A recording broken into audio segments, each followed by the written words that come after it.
Operating system के multiple question answers में ये हमारी नेक्स्ट फिफ्थ लेक्चर है, क्विज फिफ्थ है, इसमें हम सीपीयू शेड्यूलिंग के रिस्पेक्टिवली कुछ क्वेश्चंस को डिस्कस करेंगे। पहला इसमें क्वेश्चन है कि which module give the control of the CPU to the process selected by a short term scheduler, कि कौन सा मॉड्यूल जो है सीपीयू को कंट्रोल देता है जबकि वो शॉर्ट टर्म शेड्यूलर के द्वारा सेलेक्ट किया जाता है। तो इसमें जो है पहला ऑप्शन डिस्पैचर दे रखा है, दूसरा इंटरप्ट, तीसरा शेड्यूलर, चौथा नन ऑफ द अबव। तो जब भी हम शॉर्ट टर्म शेड्यूलर का यूज़ करते हैं तो सीपीयू को कंट्रोल जो है डिस्पैचर के द्वारा दिया जाता है। पहला ऑप्शन बिल्कुल ठीक है। The process that are residing in main memory and are ready and waiting to execute are kept on list called, कि जो भी प्रोसेस जो मेन मेमोरी में है, रेडी है और वेट कर रहा है एग्जीक्यूट होने का, तो वो कौन सी क्यू में रहेगा? पहला जॉब क्यू, दूसरा रेडी क्यू, तीसरा है एग्जीक्यूट क्यू और चौथा प्रोसेस क्यू। तो वो रेडी क्यू में रहता है जो भी प्रोसेस एग्जीक्यूट होने वाला हो। नेक्स्ट है the interval from the time of submission of process to the time of completion of is terminate, की सबमिट होने का और उसके बाद कंप्लीट होने का टाइम, जो टोटल टाइम जो होता है वो क्या कहलाता है? इसमें पहला ऑप्शन है वेटिंग टाइम, दूसरा टर्न अराउंड टाइम, तीसरा रिस्पॉन्स टाइम, चौथा थ्रूपुट, कि जब कोई प्रोसेस आया और फिर जब उसका एग्जीक्यूशन हो गया, कंप्लीट हो गया, तो इन दोनों के बीच के ड्यूरेशन को टर्न अराउंड टाइम बोला जाता है। तीसरा है कि which scheduling algorithm allocate the CPU first to the process request of CPU first, तो किसको सीपीयू पहले दिया जाता है? जो भी प्रोसेस सीपीयू को रिक्वेस्ट कर रहे होते हैं, कौन सी एल्गोरिथम में? तो पहला फर्स्ट कम फर्स्ट सर्व, दूसरा शॉर्टेस्ट जॉब फर्स्ट, तीसरा प्रायोरिटी और चौथा नन ऑफ द अबव। तो जो पहले आता है वो पहले पाता है, ये पहली वाली एल्गोरिथम है, इसलिए जो भी सीपीयू फर्स्ट रिक्वेस्ट करता है उसे सीपीयू पहले दिया जाता है। यहाँ ऑप्शन नंबर ए बिल्कुल ठीक है। नेक्स्ट क्वेश्चन है in priority scheduling algorithm CPU is allocated to the process with highest priority. दूसरा है सीपीयू एलोकेट किया जाता है लोएस्ट प्रायोरिटी वाले प्रोसेस के लिए। तीसरा equal priority can not B schedule और चौथा नन ऑफ द अबव। तो प्रायोरिटी शेड्यूलिंग में जो है वो सीपीयू हाईएस्ट प्रायोरिटी वाले प्रोसेस को दिया जाता है, इसलिए ऑप्शन नंबर ए बिल्कुल ठीक है। नेक्स्ट है in priority scheduling algorithm when a process arrive at A ready queue. जब प्रायोरिटी शेड्यूलिंग एल्गोरिथम में जब प्रोसेस रेडी क्यू में आता है, it priority is compared with the priority of, तो इसकी प्रायोरिटी किसके साथ कंपेयर की जाती है? बी, पहला ऑल सारे प्रोसेस के संग में, बी करंटली रनिंग प्रोसेस के संग में, तीसरा पेरेंट प्रोसेस और चौथा इनिट प्रोसेस।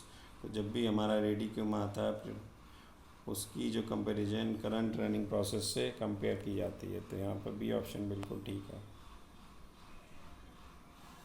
नेक्स्ट है which algorithm is define quantum time, कौन सी एल्गोरिथम क्वांटम टाइम को डिफाइन करती है? पहला है शॉर्टेस्ट जॉब शेड्यूलिंग एल्गोरिथम, दूसरा है राउंड रॉबिन शेड्यूलिंग एल्गोरिथम, तीसरा है प्रायोरिटी शेड्यूलिंग एल्गोरिथम, चौथा multi level queue scheduling algorithm. तो इसमें बी ऑप्शन है राउंड रॉबिन शेड्यूलिंग एल्गोरिथम में टाइम क्वांटम का यूज़ किया जाता है।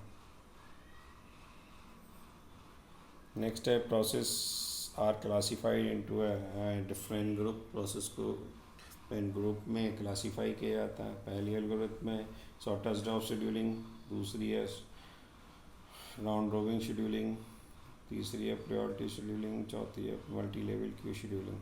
तो जब प्रोसेस को क्लासीफाई कर रहते हैं डिफरेंट ग्रुप में, उसके लिए multi level queue scheduling algorithm में ऐसा होता है। तो डी ऑप्शन बिल्कुल ठीक है। नेक्स्ट है in a multi level feedback scheduling algorithm a process can move to different classified ready queue, B classification of ready queue is permanent, तीसरा है process are not classified into group, चौथा none of the above. तो process जो है वो move कर सकता है डिफरेंट क्लासिफाइड रेडी क्यू में, इसलिए ऑप्शन नंबर ए बिल्कुल ठीक है। नेक्स्ट है which of the one of the following can not be scheduled by the kernel. Kernel के द्वारा कौन सी चीज़ शेड्यूल नहीं की जाती? पहला कर्नल लेवल थ्रेड, दूसरा यूज़र लेवल थ्रेड, तीसरा प्रोसेस, चौथा नन ऑफ। तो कर्नल के द्वारा जो है वो यूज़र लेवल थ्रेड को शेड्यूल नहीं किया जाता है, इसलिए ऑप्शन नंबर बी बिल्कुल ठीक है। नेक्स्ट है CPU scheduling is a basis of. CPU scheduling किसके बेसिस पे होती है?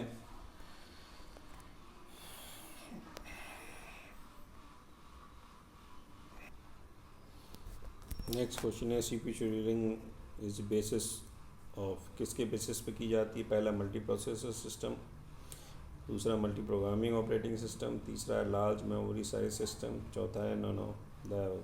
तो जो सीपीयू शेड्यूलिंग है वो बेसिस है मल्टी प्रोग्रामिंग ऑपरेटिंग सिस्टम का, इसलिए यहाँ पे ऑप्शन नंबर बी बिल्कुल ठीक है।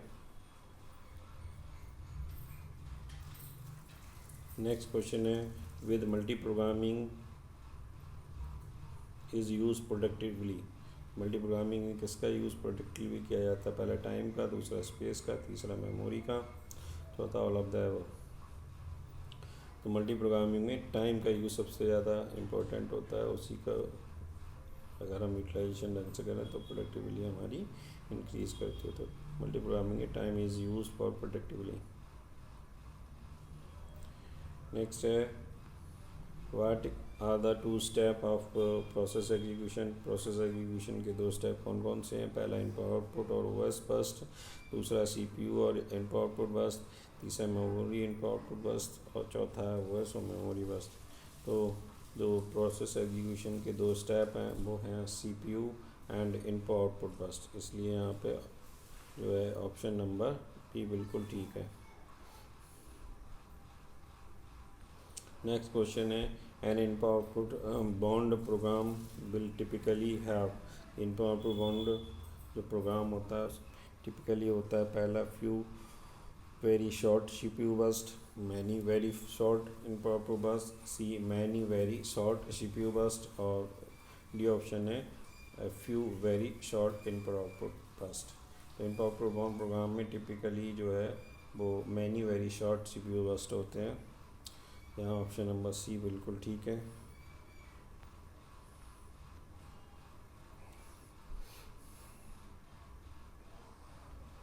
नेक्स्ट है a process is selected from the. Process select किया जाता है and by the scheduler to be execute.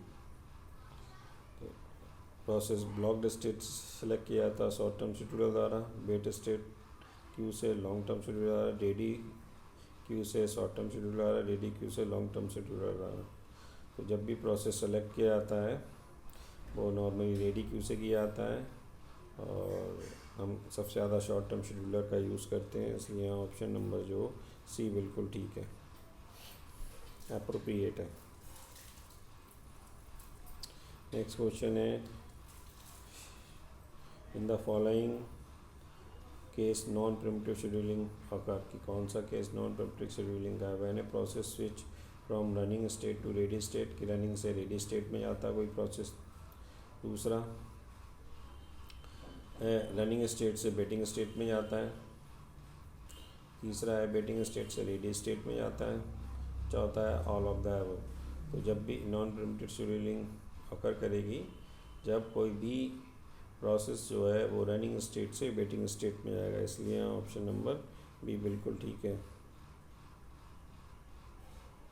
Next question है the switching of the CPU from one process और thread to another is called. जब CPU एक process या thread से दूसरे प्रोसेस या थ्रेड पर स्विच करता है तो उसको कहा जाता है प्रेस। पहला प्रोसेस स्विचिंग, दूसरा टास्क स्विचिंग, तीसरा कॉन्टेक्स्ट स्विच और चौथा ऑल ऑफ द अबव। तो अगर प्रोसेस से एक प्रोसेस से दूसरे प्रोसेस में करा जाता है या थ्रेड में जाता है तो उसे प्रोसेस स्विच भी बोलते हैं, टास्क स्विच भी बोलते हैं और कॉन्टेक्स्ट स्विच भी बोलते हैं, इसलिए यहाँ पे जो ऑप्शन नंबर डी है वो बिल्कुल ठीक है। नेक्स्ट है what is a dispatch latency. Dispatch latency क्या होती है? पहला ऑप्शन है speed of dispatching a process from running to ready state, कि रनिंग से रेडी स्टेट में डिस्पैच करने की स्पीड। दूसरा the time dispatching from process running to ready state and keeping the CPU idle, कि प्रोसेस को running state से ready state में डिस्पैच करने का टाइम और CPU को आइडल रखना। तीसरा केस है time to stop and one process start running on the process. और D none of the dispatch latency क्या होती है, एक प्रोसेस को रोकना और दूसरे प्रोसेस को रनिंग करने के लिए स्टार्ट करने के बीच का जो टाइम होता है उसे डिस्पैच लेटेंसी बोला जाता है। तो सी ऑप्शन बिल्कुल ठीक है। नेक्स्ट है scheduling is done so for as to, scheduling done की होती है। पहला इंक्रीज CPU यूटिलाइजेशन, दूसरा डिक्रीज CPU यूटिलाइजेशन, तीसरा keep the CPU more ideal, चौथा नन ऑफ द एवर। तो शेड्यूलिंग जो है वो इंक्रीज करती है CPU यूटिलाइजेशन को, तो ऑप्शन नंबर ए बिल्कुल ठीक है यहाँ पर, increase the CPU utilization. Scheduling is done so as to, पहला इंक्रीज द थ्रूपुट, दूसरा डिक्रीज द थ्रूपुट, तीसरा increase the duration of specific amount of work, तीसरा नन ऑफ द आवर। तो शेड्यूलिंग जो है डन करी जाती है इंक्रीज द थ्रूपुट, लिंक के द्वारा हम इंक्रीज करते हैं थ्रूपुट को, तो ऑप्शन नंबर ए बिल्कुल ठीक है यहाँ।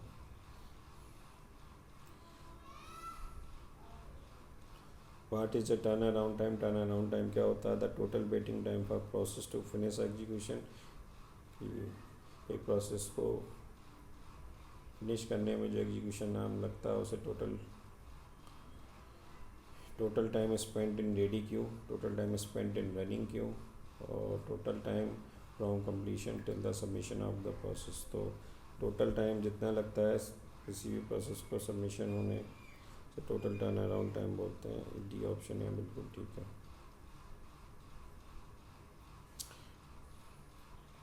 नेक्स्ट है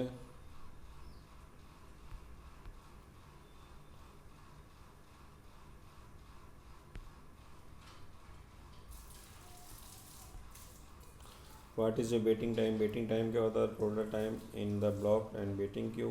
दूसरा है total time spent in ready Q, चौथा है total time spent in running Q, total time from the completion till the submission of the process.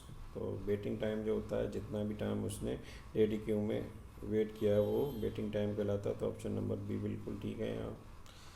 चौथा है scheduling is done so as to, पहला increase the waiting time, so keep waiting time the same, decrease the waiting time, scheduling is done so far decrease the waiting time, decrease करता है waiting time को, सी यहाँ पर बिल्कुल ठीक है। Next response time, the total time taken for the submission time till the completion of the time, total time taken from the submission time till the first response is produced। तीसरा है the total time taken from submission time till the response is output, and D N none of the ever. तो जो response time क्या कहता है कि पहला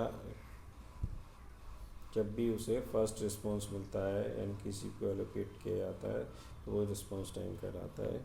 इसलिए यहाँ पर ऑप्शन नंबर बी बिल्कुल ठीक है। अगर हमारे ये लेक्चर आपको पसंद आए तो प्लीज़ लाइक ज़रूर कीजिएगा।